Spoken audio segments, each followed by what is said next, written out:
Nature of this program, viewer discretion is advised. It's every police officer's worst nightmare. A moment he hopes will never come. A moment that could mean the difference between life and death.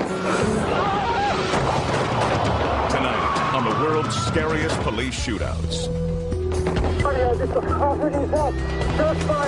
Shots are being fired from AK-47. There is an officer down. With more and more criminals armed with guns and willing to use them, being a cop has become an extremely dangerous job. To wear a badge these days takes more than a desire to protect and serve. You've got to have courage. Enough courage to stare down the barrel of a loaded gun. Suspect vehicle is moving.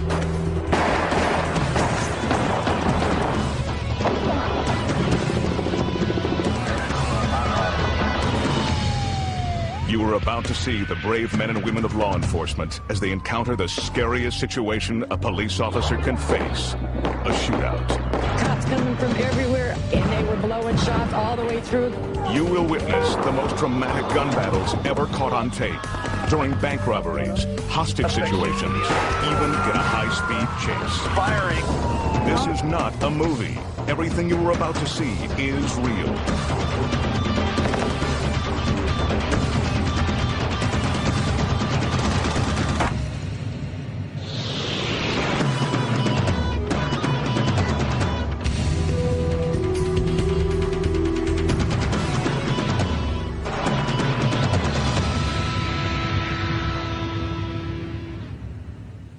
Good evening. I'm Sheriff John Bunnell. Tonight you'll see police officers in their most dangerous moments on the job, during a shootout. I should know, I've been in several shootouts myself. There's no telling when a police officer will have to draw his weapon to uphold the law. Sometimes a shootout can erupt when you least expect it. Monroe, Georgia, 2:49 a.m. For Walton County Sheriff's Deputy Henry Bo Huff, this routine traffic stop will turn out to be anything but routine. That's right. The reason I stopped, you're doing 88 miles an hour. 55.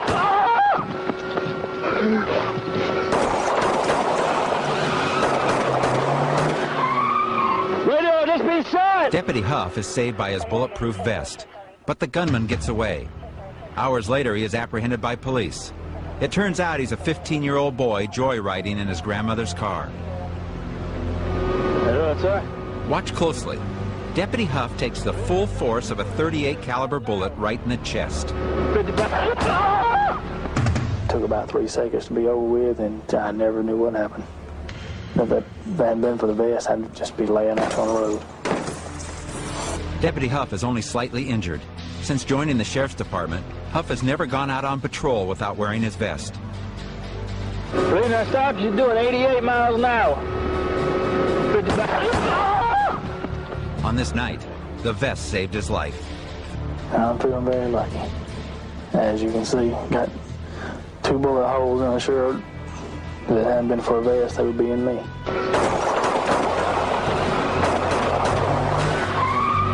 Radio, just been shot! Pomona, California. What you're about to see is a deadly combination. A shootout during a high-speed chase. The action is captured from above by helicopter pilot Bob Turr. Driver is now driving at 65 miles an hour.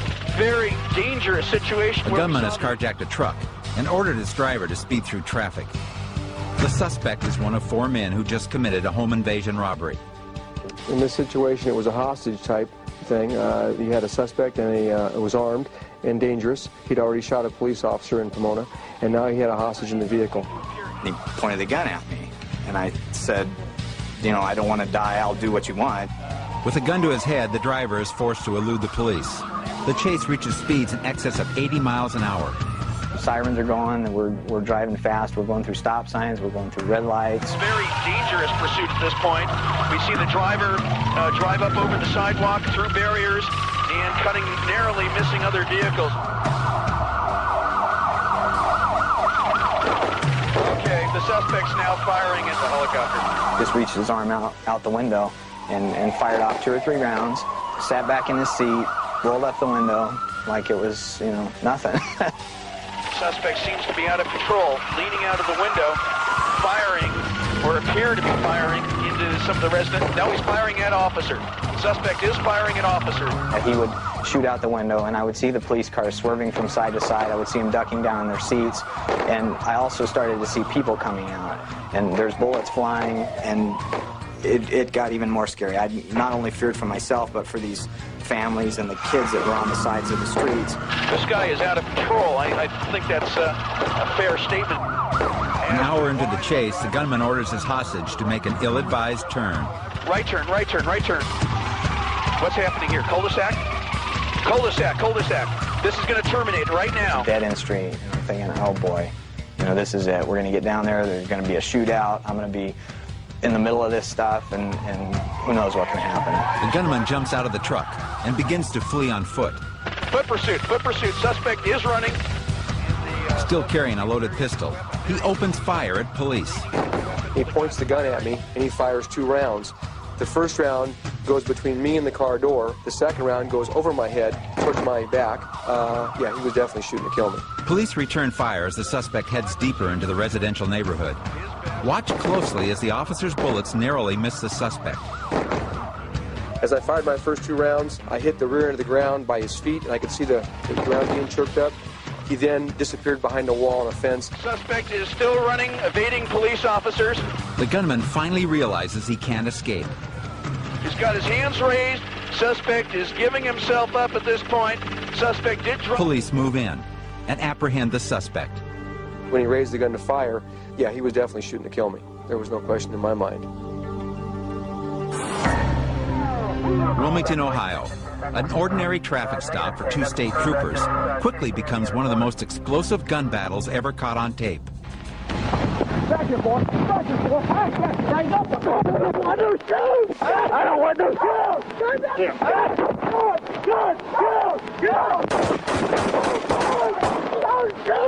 The action is captured on a video camera positioned inside the trooper squad car. It begins simply enough with the troopers pulling over a Suburban for driving with expired tags. Say you borrowed the vehicle? As the trooper questions the driver, the passenger remains in the vehicle. Unbeknownst to the trooper, the Suburban is packed with a large arsenal of illegal weapons. Okay. Wait a minute. Any guns, knives, clubs, stuff like that on here, sir? I don't want you going and searching through all my stuff. I'm not searching through your stuff, sir. I'm going to put you in my car. Clearly, the suspect has something to hide. No, but I don't want to be violated like this. All right, sir. Then I'll arrest you for not having a driver's license, and then I'll search you, and then I'll put you in jail. Now, how do you want to play it? At this point, the driver runs back to his vehicle. The passenger, later identified as his brother, jumps out of the car and pulls out a semi-automatic handgun.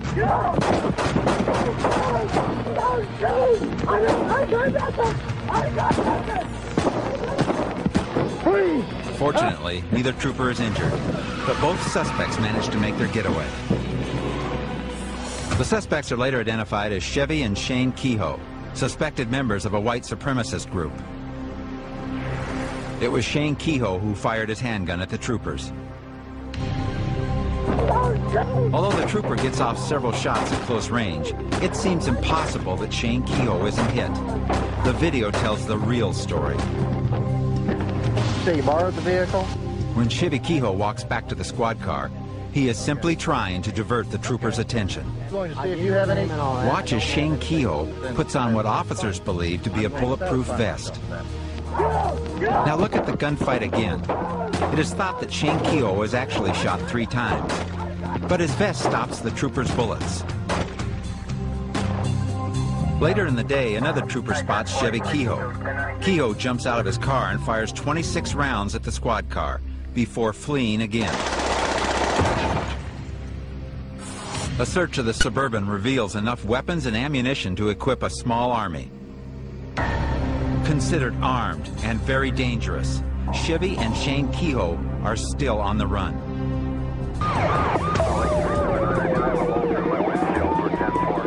Salt Lake City. A high-speed chase involving vehicle-to-vehicle gunfire comes to an end when the armed suspect flips his car. Police move in, but the gunman has a hostage, his wife. I see The two people get out of the car. I'm saying to myself, this is interesting. Nobody appears to be hurt. Then I see the man with the gun holding the woman. Now everybody is really dialed in. I'm taking cover behind my car. The man's obviously armed. The terrifying ordeal began 48 hours earlier when the suspect shot his wife's friend, Lucy Valdez, after a heated argument.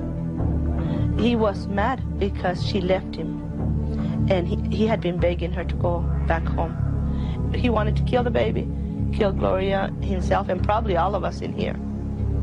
2 days after Lucy was shot, the suspect is spotted by the Utah Highway Patrol.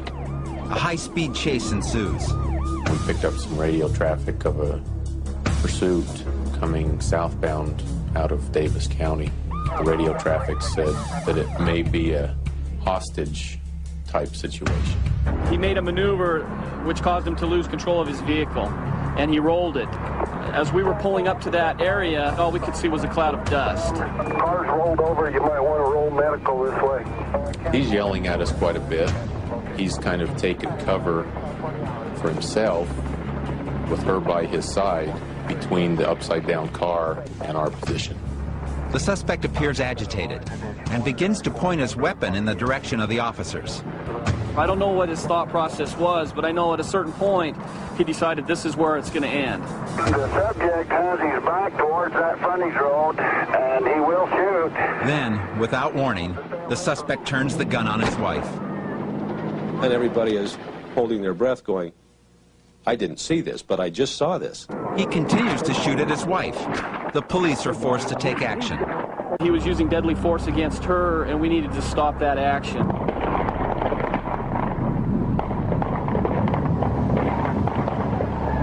We're taught to use deadly force in the defense of others, in the defense of ourselves, and that's why we acted in the manner that we did.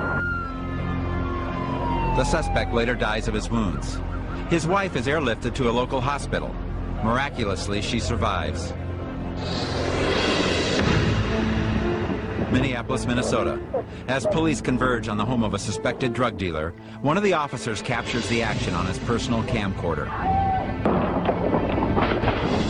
A canister of tear gas is fired into the house. As officers break down the door, the gunman opens fire.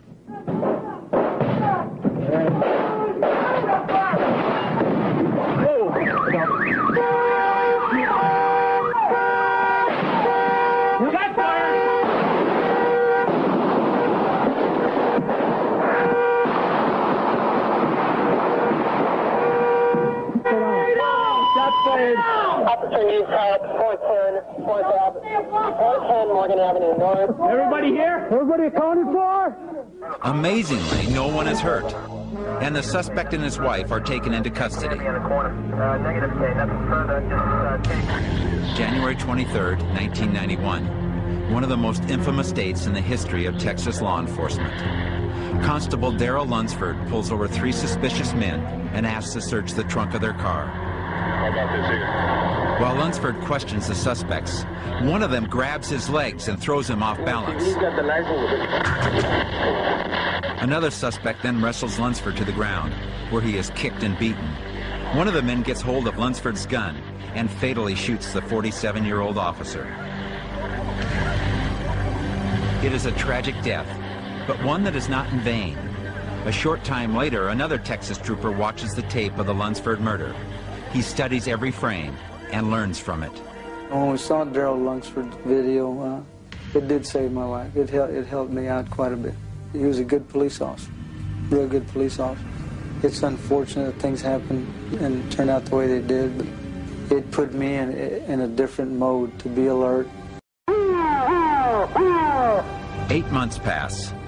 With the murder of Constable Lunsford still fresh in his mind, Trooper Lopez pulls over a car carrying 3 men. As I walked up to the car, I noticed that the backseat passenger gave me a particular stare, almost like if he was scared of something or just apprehensive about something. Trooper Lopez speaks with the suspects in Spanish.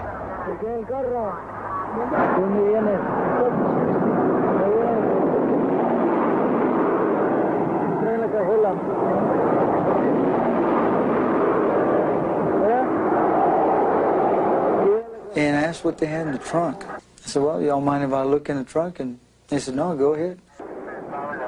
The front seat passenger was adamant about wanting to get out of the car for some reason.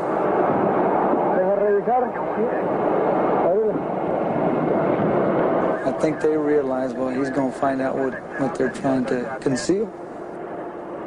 I got a strong odor of a detection of marijuana, which was emitting from inside the trunk area.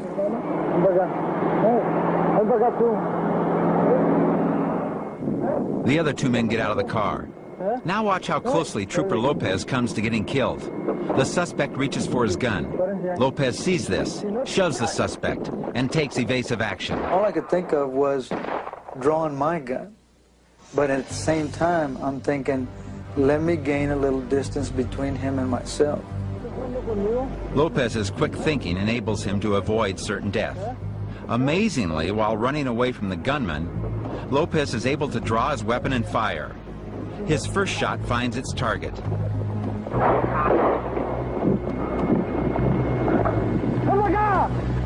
The gunman is merely wounded, and the gunfight rages on. The other two suspects escape into the night.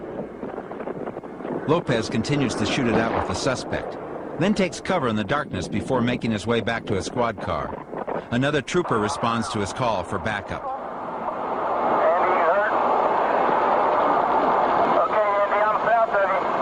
Suddenly, Lopez spots the gunman in his rearview mirror. I see him behind my patrol car. So I threw the microphone down and went after him again. Listen as another gun battle erupts. Miraculously, Trooper Lopez isn't seriously injured in the shootout. Despite the number of shots fired, he is grazed only once. The suspect isn't as lucky. A manhunt ensues, through the night and into the next day. Police eventually capture the other two suspects.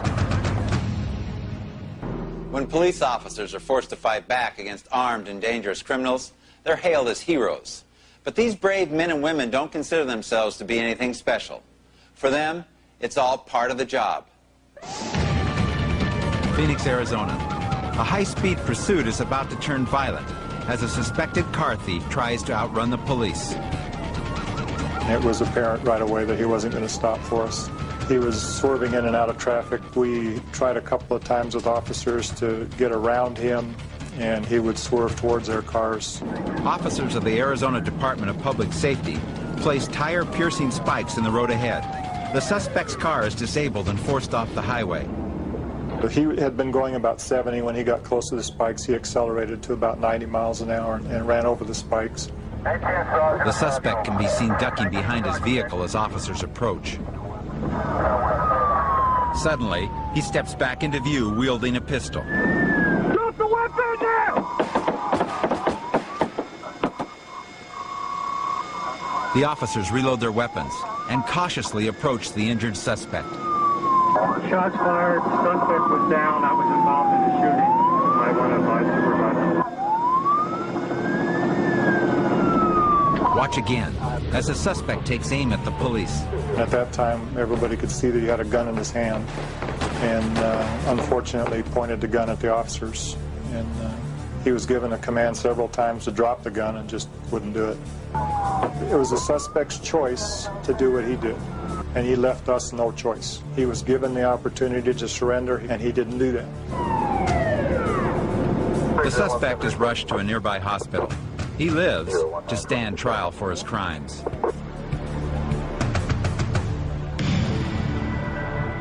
Thornwood, New York. Just before closing, 3 armed gunmen enter a neighborhood supermarket. An alert security guard monitoring the store's surveillance cameras calls 911. Police Sergeant Finelli. Yes, this is a robbery in progress right now in ShopRite. They're armed. What are they armed with? One has a shotgun, 2 of them with handguns. One of the suspects terrorizes store employees in the cashier's office. Telling the manager to open the safe. They're attempting to force the manager to open the safe at this time. Another suspect raids a cash drawer, while a third stands watch at the front door. Be advised, the suspect at the door is armed with a shotgun. Minutes after the frantic call from the security guard, the police arrive. I think he seen you. I think he seen the cops. Oh, they're panicking. One is in the back of the store. The suspects attempt to escape. The last one drags a bag of money behind him. Police officer Glenn Carlson is first on the scene and fires 2 rounds at the fleeing robbers. Oh, man. Yeah, were there any shots fired in there? Yes, an officer shot fired. As I entered past the checkout line, one of the suspects spun on me, pointed the handgun at me. I fired 2 shots at that point, missing the suspect. Sergeant Carlson chases the robbers to the back of the store. And as I went out that rear door, they fired upon me. I hesitated for a moment. I returned fire. One of the suspects remains hidden in the supermarket. He is spotted by a store employee. Yeah, we have that suspect in custody. His 2 accomplices are caught outside. Oh, man, what a night, man. None of the customers or employees are seriously injured, and all 3 suspects are soon behind bars. We have to understand that, you know, these things can happen. They do happen, and when they do, we have to do our job. Tampa, Florida. A local television station receives an anonymous tip that a bank robbery is about to take place. The station's weather camera catches all the action. It was apparent they were going to do a bank robbery, and our SWAT team confronted them. There was a shootout. We had 4 to 5 officers that fired shots. Unaware that the SWAT team has been trailing them for weeks, the bank robbers pull up. But police have already locked the doors and blocked their escape route. A gun battle ensues.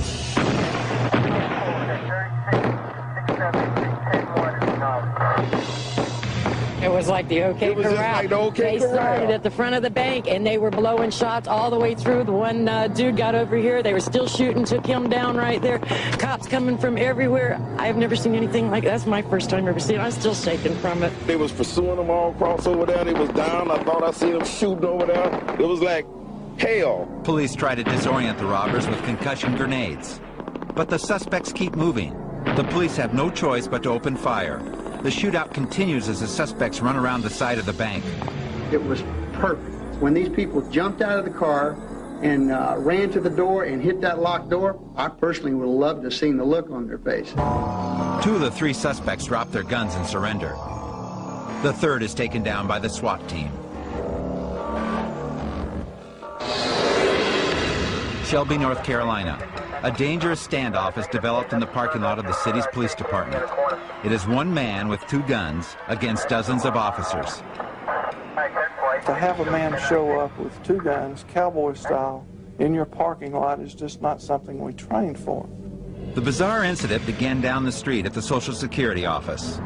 There, the suspect held up an armed guard at gunpoint and stole his revolver. Shelby Police Captain Shell Byers is one of the first to be confronted by the suspect. Had a .38 in his left hand, had a .357 in his right hand, and he pointed the .38 directly at me, and at that time I thought he was going to kill me. Moments later, the man is surrounded. Realizing that he is outgunned, he simply kneels on the asphalt, waving his 2 pistols in the air. Police negotiators try their best to talk the man into dropping his weapons. Although we were attempting, there was very little dialogue between the suspect and the police. The standoff has now lasted for 39 minutes, and the police have made no progress with the gunman. Then suddenly, the suspect discharges his weapon. The police return fire.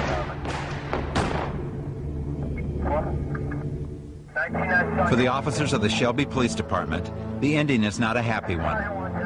It's the last situation that a law enforcement officer would want to be in, and out of my career, I've never wanted to take anybody's life, and I just hope and pray to God that I never have to, because it's something that you don't want to do. Sacramento, California. Police are called when shots are fired inside a busy electronics store. 4 gang members are holding 41 frightened hostages at gunpoint, many of them children. This situation would soon turn into one of the most terrifying gun battles in the city's history. Inside, the heavily armed gunmen are demanding $4 million and safe transportation to their home country of Thailand. They also want bulletproof vests. A police sergeant strips down to his underwear to prove he's not armed and hands over his vest. A hostage retrieves the vest. Moments later, she and her 2 children are released. Later, another woman and her children are allowed to leave. Night falls, and the terrorists warn that they will begin shooting hostages if their demands are not met. Mostly the threats were just to kill us, actually. And initially they were very reasonable. But about 6 o'clock, as deadline after deadline passed, they got, the tension rose. They got more and more panicked.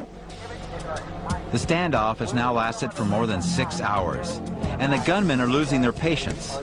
The hostages are tied and positioned to serve as human shields. Don't shoot anybody. I'll get you 3 of them, 4 of them, Danny. I told you. Shoot them on the leg right now, and then I'll ask you again. You say no, I kill them. I told you that as soon as they are coming outside, I will give you the I'll shoot them right now. You see. No, why do that? Okay, then. Just let them go, and the vest is coming. I just break his leg right there. One lucky hostage is allowed to leave. Yeah. Tell him to go right now. He's leaving right now. Turn to the left. He's leaving right now. Okay. Okay, so... Another hostage volunteers to be shot in the leg in exchange for his freedom. In return, he must restate the terrorist ultimatum to the police and the media. Meet our demands, or the hostages will die. How do you do? Hello? Hello? Okay, what happened? You shot him in the leg. Who did? One of the gunmen. Can you tell me which one, or would you rather not? Number 2. Mm-hmm. That's the guy that is always angry. Yes. Nearly 8 hours into the siege, negotiators agree to give the gunman another flak jacket. No, I'm the boss. When I say send them out, you send them out. Hello? A female hostage is tethered with electrical cord and sent outside to retrieve the vest. The SWAT team knows that the gunmen are just minutes away from executing the hostages. A police sniper fires, but misses the hooded gunman. A flash grenade explodes and a hostage escapes.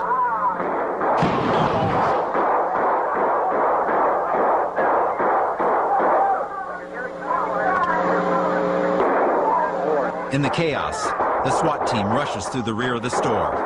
A gunfight erupts with the 4 gang members.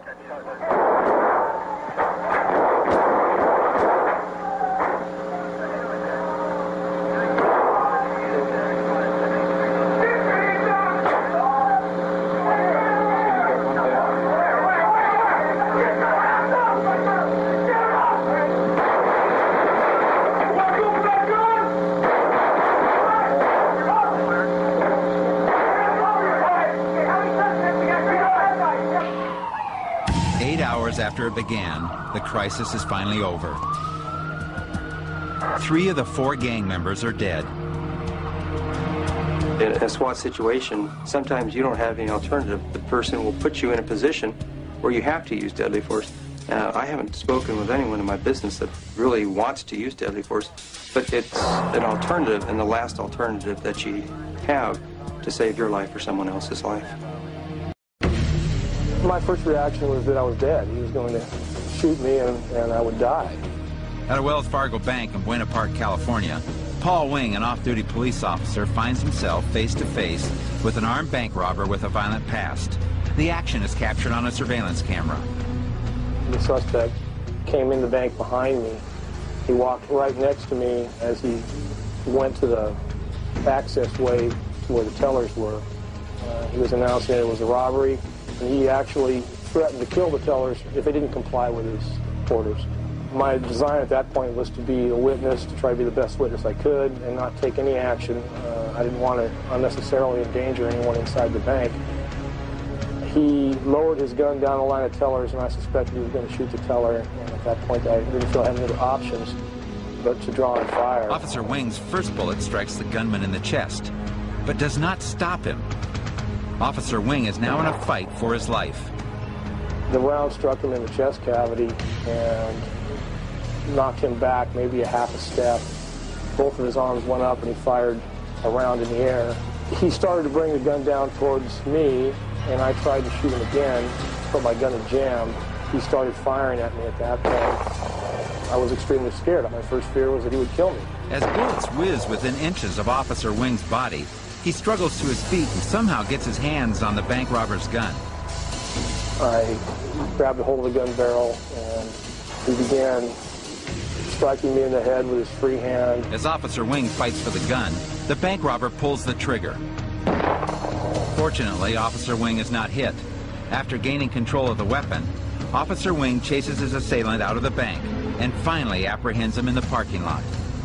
I've thought about it myself, and I thought at that particular time it was the right thing to do. He made the move that forced me into taking action. I really felt he was going to kill somebody. Knoxville, Tennessee. After a local bank is robbed, police trail the suspects to this home. The situation quickly turns into a tense standoff as the armed suspects barricade themselves inside. After police move into position, a female suspect gives up. Moments later, another suspect surrenders, but a lone gunman remains inside the house. He exchanges gunfire with the police. One officer is shot in the arm and stomach and is rushed to a local hospital. As more shots ring out, police begin to carefully evacuate the neighborhood. Still, the gunman refuses to come out.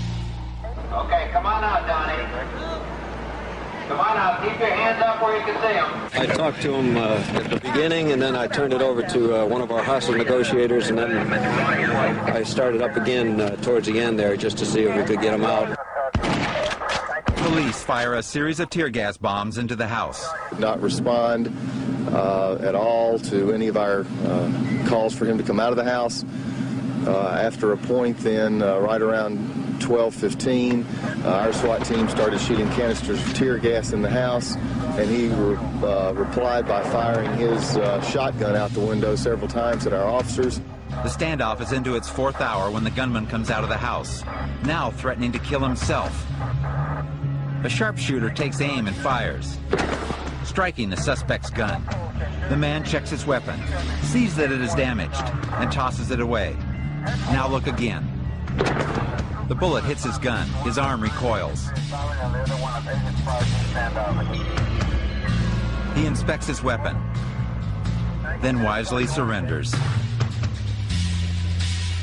You train and you train for days like this, and although you never really expect them to happen, sometimes they do, and fortunately, you know, the things that we've been taught to do, we did today. All I need is someone else to back me up. I'll stop this guy before he calls the 1050. Turn around, go in the people. Newcastle, Indiana. State Trooper Mark McDougal is about to join the high-speed pursuit of a wanted felon. Execute a stop before he kills someone out here. The driver has just robbed a bank of more than $5,000. He is armed and dangerous. Reference the subject in the blue Ford Mustang, the robbery at Citizens Bank. He is now eastbound. Subject refusing to stop at this time. Passing lane have 4 units now. Just ahead, deputies have set up a barricade. The suspect soon finds his escape route blocked. As vehicles stack up, the suspect veers to the right and jumps out of his getaway car. Then he points a .45 caliber handgun at the nearest motorist. Police open fire. 6541. Shots fired. No restrictions. I fired 3 times. I didn't have time to aim, but I knew I'd hit him because he kind of stumbled and fell over the car and around to the other side of the car. Brenda Johnson and her 2 children found themselves face to face with the crazed gunman.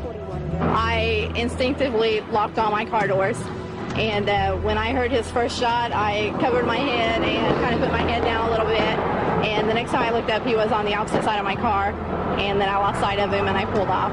Shook up a little bit, but we're all okay. The woman's life was in danger, and her children were in danger. He left us no other recourse but to stop his actions. Subject is in custody. Shots were fired. If it weren't for the rapid response of the Indiana State Troopers, the outcome might have been tragic for Brenda and her 2 children. You know, I wish it didn't happen, but she's alive today, and that makes me feel real good. Charlotte, North Carolina. Inside this home, a man is barricaded with a gun. He has already threatened to kill his father. Pleas from both his parents and the police go unheeded.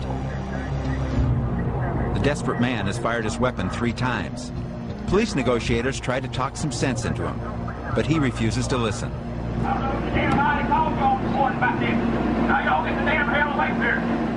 After more than 4 hours, the negotiators are finally able to coax the man out on his porch, but he still won't lay down his gun. Get everybody away from here. Did you talk? You want to talk? The police restate their position. Drop the weapon before someone gets hurt. No, I'm not going this down. The gunman doesn't realize that a SWAT team is just a few feet away, positioned around the corner of the house. Still pointing his gun, the man walks towards the officers. When he sees them, he raises his weapon to fire. The police have no choice but to defend themselves. In a matter of seconds, the standoff is over. When somebody makes an election to point a gun at a police officer, we don't require the officer to wait for the person to fire the gun. That person has told the officer they represent a deadly threat. They held their fire until the very last moment when he was clearly getting ready to, and in fact did, point the weapon at the officers. At that point, it's a matter of their life or his.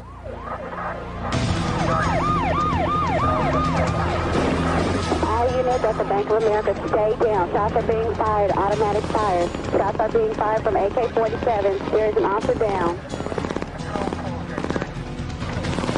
February 28, 1997, North Hollywood, California. Scene of the largest gunfight ever caught on tape.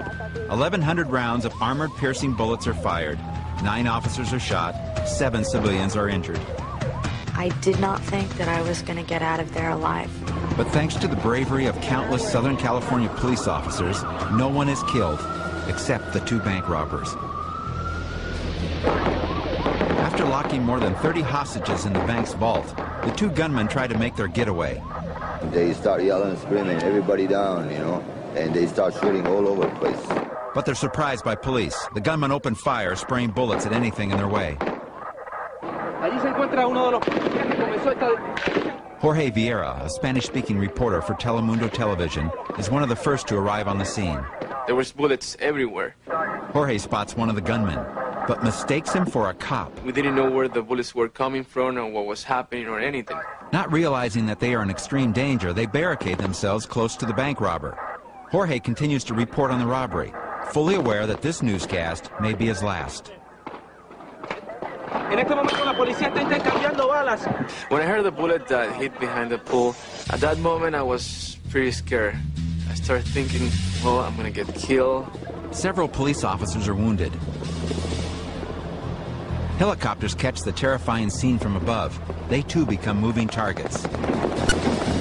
Amidst the chaos and horror, Dr. Jorge Montes treats 2 injured officers when they duck through the front door of his dental office. I see the 2 officers on the floor, and they start screaming away, "Who's a doctor? Who's a doctor?" And I say, "I'm the doctor." He said, "Help me, I've been shot, I've been shot." Tracy Fisher is on her way back from the ATM when she is caught in the crossfire. The sound of the gunfire was death to me, While huddled behind a squad car, she is shot in the foot. and it knocked my feet out from under me. I mean, I hit the pavement. The suspect is moving northbound in the parking lot. Suspect is behind the white vehicle in the parking lot. The gunmen continue their assault. While one suspect drives, the other walks calmly beside the vehicle, blasting everything in sight. He goes about 10 yards, turn around, caps off, and going to clip around at us. The return barrage of police gunfire is deflected by the bank robber's body armor. I don't know how many times, but heavy body armor, it's not knocking down at all. Watch closely as the gunman lurches forward, a police round literally bouncing off of him. Go for the legs. They don't have body armor on their legs. The quick-thinking police borrow high-powered weapons from a neighborhood gun shop and take the offensive when the gunmen split up. Shooting only a pistol, the gunman on foot is finally outgunned. In a burst of gunfire, his weapon is shot from his grasp. Then the gunman goes down. Squad is moving in. There's one suspect eastbound from the north side of the parking lot. The second bank robber heads into the residential neighborhood. Families take cover inside their homes as he attempts to hijack passing motorists. Calmly, methodically, the suspect transfers his weapons into the pickup. When the truck won't start, the police make their move. The gunman opens fire at the police. Step by. fired. Shots are being fired. More shots are being fired. The officers returned fire. F-45's all officers out here in my end to stay down. There's all kinds of ricochets flying. Stay down, everybody. Watch crossfire. All units watch for crossfire. Then, a direct hit by police. The suspect has fired his final shot. Calm is once again restored. One suspect on Archwood is in custody. The residents of North Hollywood will never forget this day. They will certainly never forget the brave officers who gallantly risked their lives. Hearing the officers' voices, knowing that they knew we were there, meant a lot to me. It made me feel that I wasn't alone. And what was so courageous to me is even though they were obviously in pain and bleeding and in danger, they were still concerned for the partners down below and still concerned for us, the civilians. Because of the great job that the policemen did, I believe that that's why nobody got killed. Only the suspects. Fortunately, most police officers will never have to risk their lives in a shootout. But if an armed suspect chooses to brandish a deadly weapon, we must be willing to use whatever means are necessary to protect innocent lives. For the world's scariest police shootouts, I'm Sheriff John Bonnell. Good night.